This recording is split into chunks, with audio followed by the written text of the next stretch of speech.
I'm so bad at this. So Daytona, or plate racing in general, I don't like it. Mainly because driving skill can take a back seat. And also because I can't win. So I usually just don't run these races when they come around on iRacing. But if you look at the results for these races, both in real life and in the sim, sure, you have some fluke winners, but the same people are winning these races over and over again.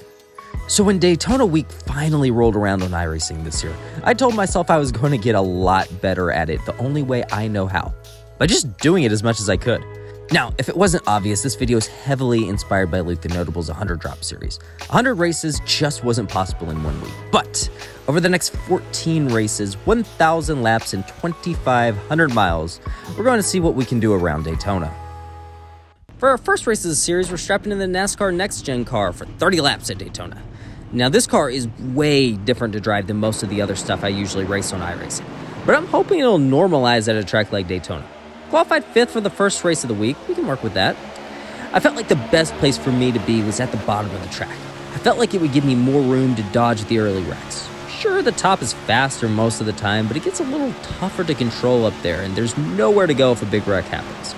Running the top just wasn't a risk I wanted to take too much in the early parts of these races. And my loyalty to the bottom would pay off in the first 3 laps. The 2 cars in front of me bailed on us for the top lane, and I led us to the lead.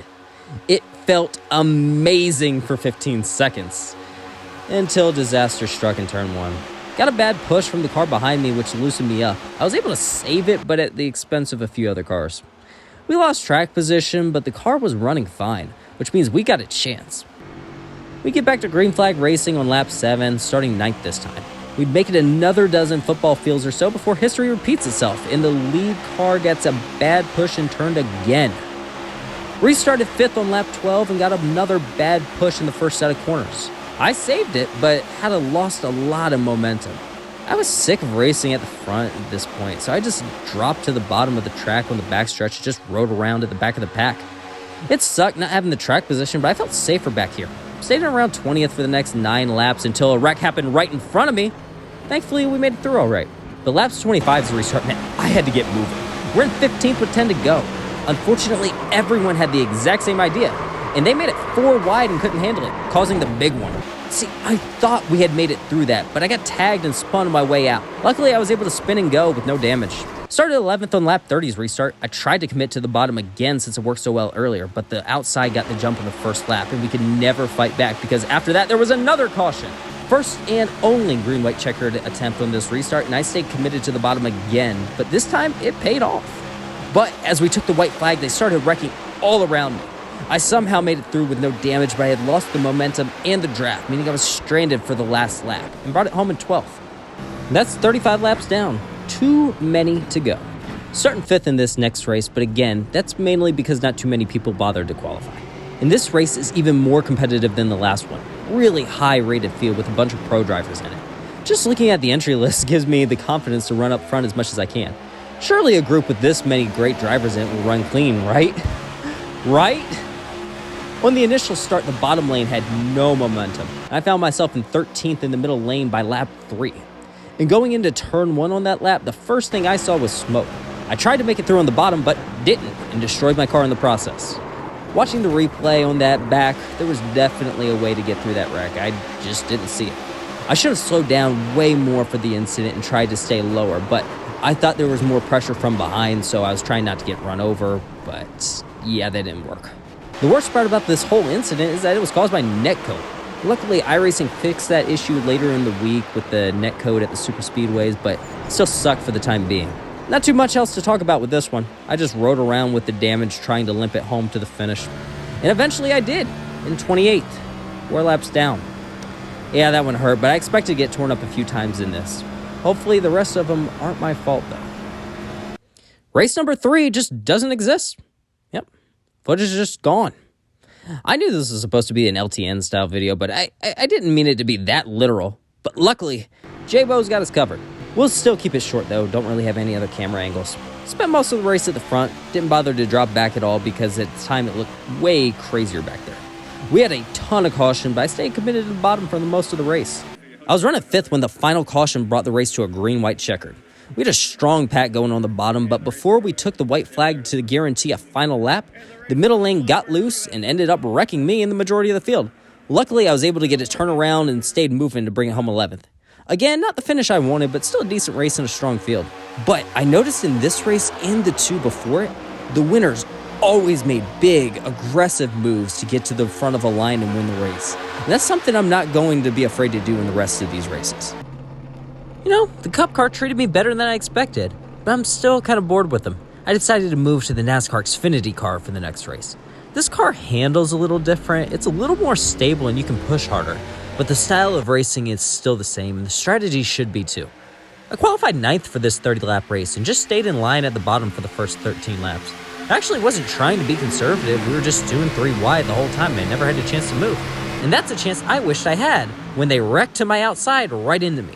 Now luckily I saved it, but unluckily there was no caution. Like I had absolutely nothing to do with that incident and somehow I still had the worst outcome. Somebody explain that to me? Even worse than not getting a caution was losing the pack in the draft. I grouped together with some other stragglers and hoped for a caution, which never did come around and I'd bring it home at 18. That one sucked, but I enjoyed the Xfinity card and would come back to it for the next race. Decided on the Xfinity Open series for race number 5. Same cars, but you can change the setup, and more importantly, the races are 60 laps, not 30. Not much happened in the first stint, so we'll go ahead and skip to lap 38. First restart of the race, and we're in 10th. I'm running with the lead pack, but I just can't find a way to move up at all. That is until the entire field wrecks in front of me. I get as low as I can to use the apron to help turn the car to help me get under the wreck. You see that? That's why I like the bottom. Literally the entire top 10 wrecked in that incident, and I ended up getting the lead. On the restart, I tried not to get too big of a jump so I could control the field behind me, but when they went too wide behind me, I ended up picking the top line to block since it was the fastest most of the day. But of course, the line just disintegrated as soon as I picked it up, and I dropped down to 7th. I go back to old reliable on the bottom, and it ends up getting me back to 3rd as the second pull on the outside line fails. With 2 laps to go, I know I've got to get to the front of one of these 2 lines before the last lap to have a shot in a pack this small. So when the outside line gets a massive run, I knew this was my shot. I block high, but they have way too much momentum, and I get turned into the outside wall. I lose the draft and have to pit for damage on the last lap. That definitely wasn't the car behind's fault, but I had to go for it if I wanted to have a shot at it. We still finished 11th, which isn't bad for a wreck, but man, we're like, 5 races in, we still don't have a top 10? Next up, I'm in the 1987 Cup car. I hesitated to include this one just because it's a league race and because the 87 is so much different than the other cars. Don't get me wrong, this is my favorite car on the surface, but its style of racing is so much different at this track than the other cars. You have to lift in the corners while drafting and be careful not to roast your right front tire. So going into this race, I'm trying to use the same positioning strategies I started to develop earlier. But that looks a lot different thanks to the packs these cars run in. Also, these things have a way higher top speed than any other car we were driving, so the closing rates here are nuts. I'm content riding in P9 on lap 25 of 75 until I see the leader get turned right in front of me. Luckily, I don't have any pressure behind, so I can check up and wait for a hole to sneak through with no damage. I was worried about getting on an off-pit road in this car with how heavy it is and how hard it is to stop, but my first trip down went smoothly, even gained a position. After watching the cars around me on the first stint, I didn't feel safe, at all. So I worked my way forward and found myself in 3rd and started to save my right front tire. As the stint dragged on, the cars in front of me wore out their tires, and I got the lead. But unfortunately, it wouldn't stay that way. While trying to stay out front, I tried to move to the bottom lane and cover a run, completely forgetting about the faster closing rates. I tried to get out of the way, but it's too little, too late, and I ended up causing my first big one of the video. You know, watching that back, it looks like there was some weird contact box or netcode thing that went on there, but there's no reason that car should have went in the wall like that. But still, that's on me. But let the fallen sacrifice not be in vain. I get tires and fuel to make it to the end, but then immediately lose the lead on the restart. There was some shuffling and a really great late race battle up front, but wrecks at the back curtailed our efforts before I could make another shot at retaking the lead, and I would end up P5. To be honest, with the way these last few races have gone, I'm happy with that. I like that finish. Even though it was different, I really enjoyed that style of plate racing. Either that or I'm just tired of the regular plate racing because we decided to hop in an official session in the 87s next. Qualified 9th, which wasn't the best place to be, so I just hung around 12th at the end of the lead pack. I had some close calls on lap 6 and lap 8, but I made it through. But, as is the case with many of these races, I got collected up in an incident on lap 22. Yeah, I saw it happening up front, but I couldn't slow down with the car behind me, and I couldn't go low with the car below me. If you're on the bottom with a wreck happening up top, please try to move down so other people can make it through. Thanks to that, I had 6 minutes of damage, which killed my car. I eventually got it fixed, but only so I could join in on the big one on the final lap. You know what? I think I'm good with the 87 for now. I'm good. One of my biggest frustrations with the races so far was that they were way too short. But I should get my fix of longer races after this one. This is the NASCAR iRacing series, and we're running a 200-lap race, the same length as a real-life Daytona 500. Again, a really stacked field for this one, and right now, it's just about surviving. I know I said I wanted to be more aggressive, but getting to the lead doesn't really do me any good if there's still 180 laps to go. Not a lot happened in the first leg of this race. I mean, it was just a lot of single file riding. Figured I'd show you what one lap around this place feels like when I'm actually racing. And here we go, a full lap around Daytona. Hopefully this puts into perspective just how long this race is, even in the sim, and how long this video took in general. I mean, this place is huge, and a lot of the racing looks like this. Right now, I'm about midway through a Daytona 500, and I'm just riding. I'm trying to save fuel, and I'm trying not to get too close to the pack, especially near the front where wrecks can happen. I'm trying to hang back as much as I can, but I made this mistake a few times where I fell too far away from the pack. Luckily, I was able to suck back to the car in front of me and hold on to the draft, but that's not always the case. Sometimes you do fall away, and that can absolutely ruin your race. And yeah, that's basically a full lap around here. There's nothing I can't do, but it's just a mental game of doing it over and over again. The only thing that did happen in the first part of this one was the green flag pit stops. Pit stops are always important, but especially at Daytona. If you get a speeding penalty, miss your pit box, or aren't fast enough on or off pit road, you can lose the pack and the draft, straining you and literally ruining your race. Got through the first pit cycle all right, though. Nothing too crazy. Until this wreck. How did that happen? Fast forward another 60 laps, and we just got done with another set of green flag pit stop.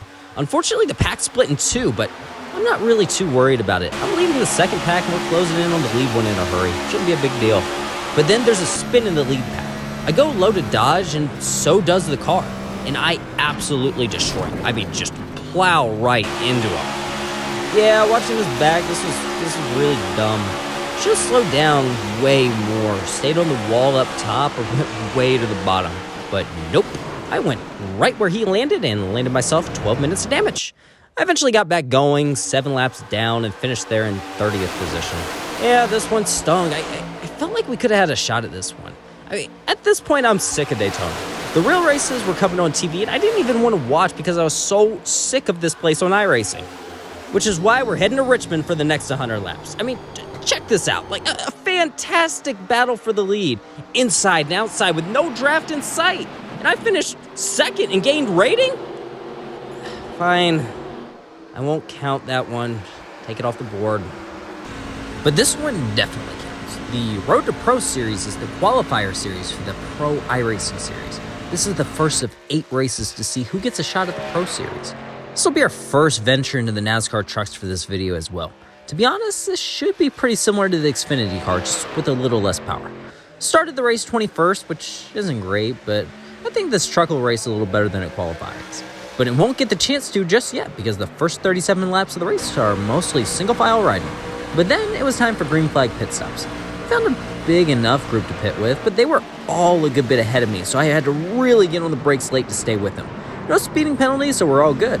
But of course, I'd go and miss my pit box and then lose time having to back up. See, I knew it. I knew I would do that at least once during one point in this video.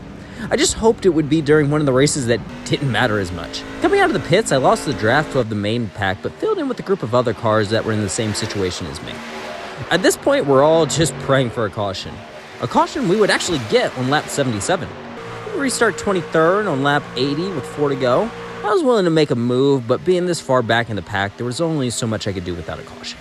And we'd finished right where we started in 21st. The pit stop definitely killed our race, but to be honest, I'm not sure how much different our race would have been even if I hadn't missed the pit box. Still disappointing, and it'll make a good points finish in the series even harder now.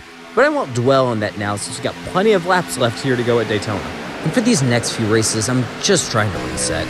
I've learned where to ride, how to push, and a strategy for these races I feel like works, but I just haven't gotten the chance to use much of it because of a lot of self-inflicted errors. Like, remember when I said I wanted to be more aggressive at the end of these races? Well, that hasn't happened too much, but here it is. Started 5th, and I stayed there for the first 20 laps of the race. It was good, aggressive racing up front until the leader got turned right in front of the field. I tried to get low and through the wreck, and we did, with a little help from some weird internet stuff from the 22 car in iRacing. I guess he wasn't actually where my screens show him, or iRacing didn't think he was there. I don't know, but it's about time we got a gift in this series. I'd restart 6th with 6 to go, but being 3rd in line isn't going to win me any races. So I jumped in front of the 3rd lane at the very top when I saw him coming. See, I got it right this time. And we had the speed. I led this line to the front for a few laps, and with 3 to go, I knew we had a shot. And then they started wrecking low, which was fine for us. And then they started wrecking high, which was not fine for us.